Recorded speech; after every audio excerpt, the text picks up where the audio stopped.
Mengantisipasi lonjakan harga sejumlah komoditas pangan di Banda Aceh naik di awal tahun 2023. Pemerintah Kota Banda Aceh langsung melakukan inspeksi mendadak di Pasar Al-Mahirah, Desa Lamdingin.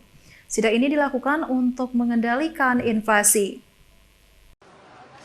Sulitnya masuk sembako ke Banda Aceh dari Medan karena terhambat putusnya akses jalan lintas provinsi di Kabupaten Pidi, membuat sejumlah komoditas pangan seperti beras, minyak goreng, hingga bawang merah mengalami lonjakan harga. Sejak Jumat kemarin, harga beras premium dijual pedagang dengan harga Rp12.500, di mana sebelumnya hanya dijual Rp11.000 per kilogramnya.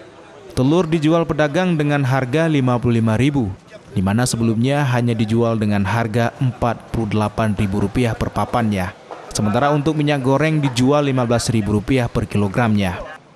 Naiknya harga sembako di Pasar Al-Mahirah Banda Aceh selain awal tahun, faktor cuaca dan akses jalan dari Medan ke Banda Aceh juga menjadi pemicu tingginya harga jual dari pedagang ke pembeli. Dan menekan angka tersebut, Pemko Banda Aceh langsung menggelar sidak di sejumlah pasar di wilayah Banda Aceh dengan harapan harga tersebut akan mengalami penurunan. Nah, pada hari ini ketika kita lihat harga komoditi, beberapa komoditi yang begitu melonjak naik, maka pemerintah Kota Banda Aceh segera menurunkan tim. Kita akan segera melakukan operasi pasar. Mudah-mudahan harga inflasi ini bisa terkendali.